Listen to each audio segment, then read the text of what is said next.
Jamal, what happens if you become undisputed? What other goals do you have? I haven't even set any goals. I haven't set any goals. My goal is to become undisputed right now.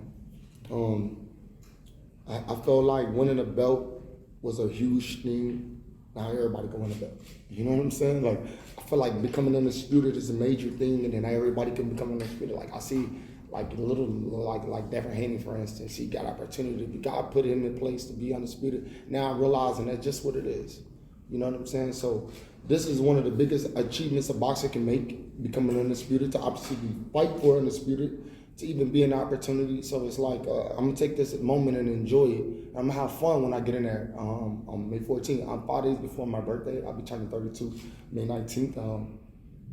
I'm ready to this kid up. You know what I'm saying? I'm gonna I'll make all of these people somebody. Tony Harris and Lubin, all these people that fought me before.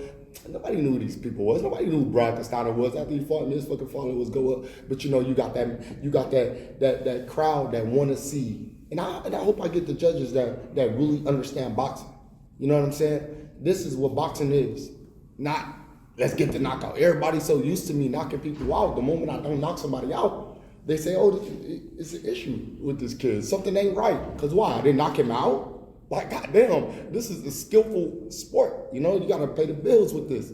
So this is what it's gonna be. If you do become undisputed, would you like to fight the winner of Spence versus Crawford, making it undisputed versus undisputed?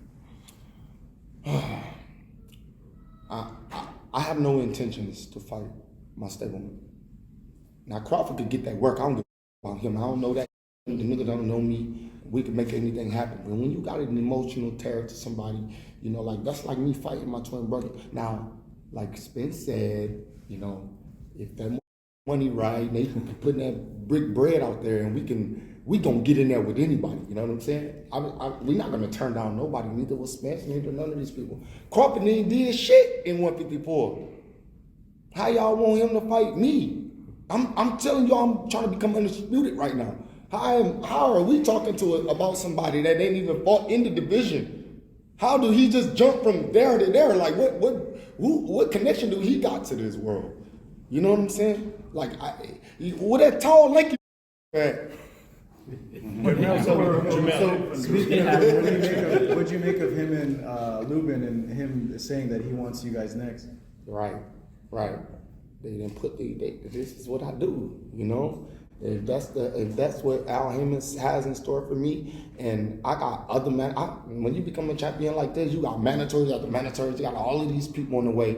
In 2017, I had knocked the number one guy out, turn around and knock the next number one guy out. Like, maybe I'll be the shot caller and make the decisions on who I want to fight next. You know what I'm saying?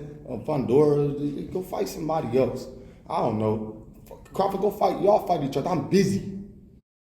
So you don't think they earned it to go for it? I'm busy. Just like you earned it before? Jamal, back to the fight. Where you was a little bit angry when you get the news that Castaño was injured. You feel it was a real injured, or he need more time to fight? He was still in the gym running. He was still swinging that arm. If you got a bicep tear, let's break that shit down. Y'all follow him. Y'all watching him. Y'all watching him more than I am. The motherfucker got a bicep tear. He outside running, swinging the arm, acting like he punching with one arm. Come on, stop the bullshit. Something ain't right. Something ain't right with these people. Did you ever get to see the paperwork? Nah, I never got to see no paperwork or nothing. They cap, man. Jamel, I get what you mean by, he hasn't ever fought at 54, a guy like Crawford, but, you get the Duran versus Leonard, Mosley, De La Hoya, they jump up and get right to it. Champion versus champion. That's how it works. I don't know. I don't run boxing. That's how it helps. I run boxing, but not like I don't run the statistics and all of the little factual shits. I don't control that. If Crawford decides to move up to 154, and they give him an opportunity to fight me, that I'm jumping on every opportunity that I can to feed my family. Okay, I'm a lion. I'm a warrior. I'm gonna be this guy forever, and until I'm done with this game.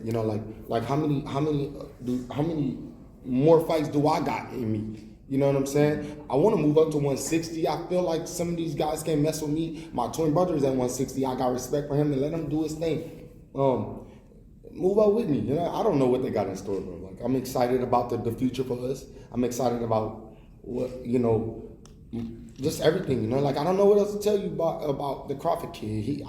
When he fighting again? Shit. When he fighting again? Like, who the fuck he fought last? Like, I don't even know nothing about the kid. I just want to fight, you know what I'm saying?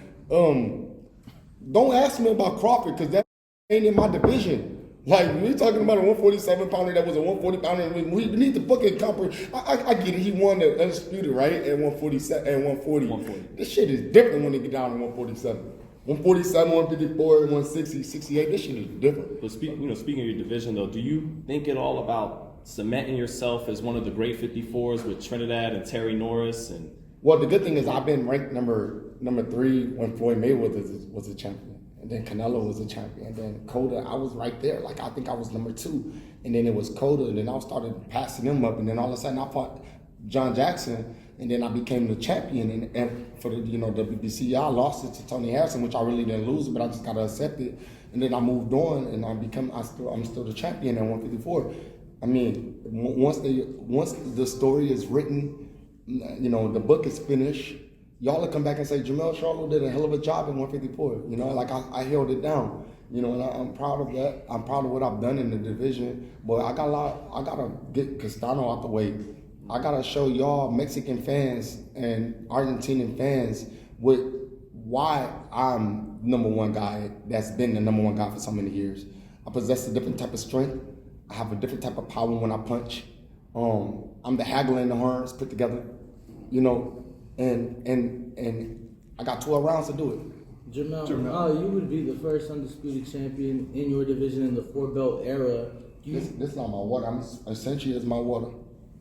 Do you think that right there will definitely put you in the Hall of Fame Hall of Fame, all these title defense, first undisputed and super welterweight, or do you think that there's still more to accomplish at 60 and possibly even 68? Yeah, man, I think that I might get an opportunity to make a move in my life like that. I like that you said Hall of Fame, because that's what's important. What's important is leaving a legacy, and I want to leave a legacy for my children. You know what I'm saying? And it's not about right now. You know what I'm saying? The legacy is for the future. You know what I'm saying? And so I'm writing my book. My story is to be told, and if I don't get the eyes and the viewers, it's okay. I'm not begging to be the most popular boxer. I'm not begging to be the hottest guy around. This shit is dead to me. You know what I'm saying? I'm just doing it for me and my future. Jermell, I know your priority is unified at 154. I'm already unified. I'm trying to become undisputed. The undisputed, the 154. But your legacy, maybe you think this year, next year, go to 160. Your brother is gonna go up to 168, and try to get it in another division. What you trying to do? That's something in your mind that maybe if you get the Castaño, the unify all the belts in 154, thinking about go to 160. Well, like my whole concept is let's move as a team. You know what I'm saying? We Texas, we staying strong on our shit, and if positions change because of the fact that weight divisions, well, that means we must take the next step. The next opportunity is maybe to move up to 160, and then I make 160 popping, because maybe me and my brother could win the division titles in the same division again. So I don't know. Earl Spence, he's 147.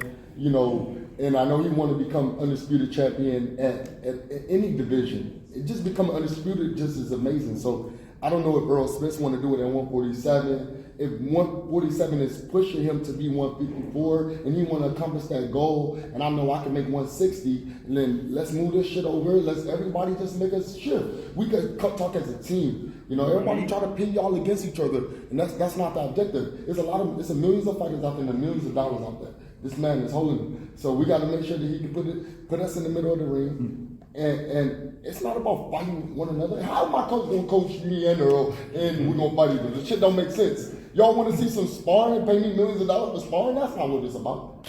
You know what I mean? I can't punch my brother. But look, if they want to fucking pay me $50 million or some shit, You're going to make it happen. Jermell, you disappointed at all with when Canelo didn't opt to go the direction of fighting your brother and pick the option he did?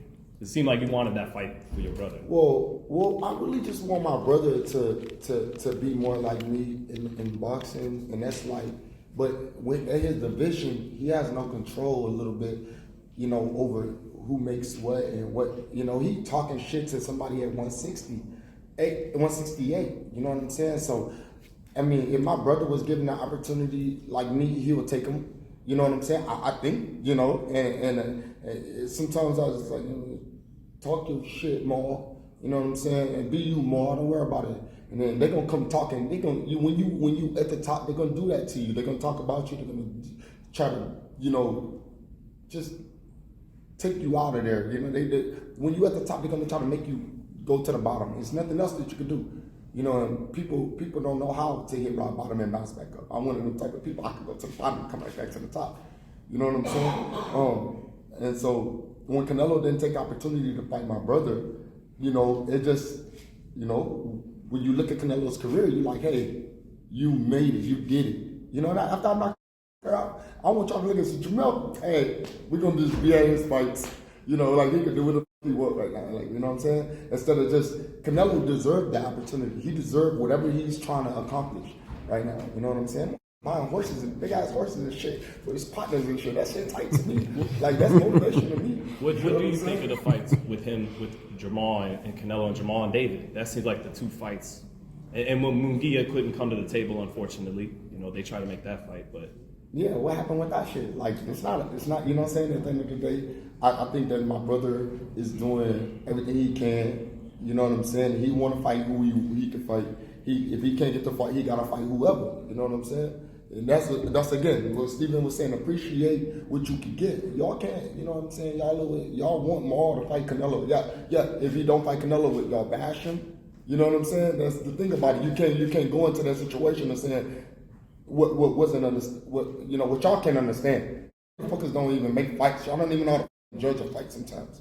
You know what I'm saying? So when you get in there and y'all start like talking about Canelo and y'all start talking about the Charlos, then they throw at me like, I ain't even in that weight division, and when I was in his division, they didn't even give me the opportunity to fight him. I tried to fight him before he fought Alfonso Gomez back in Houston and shit.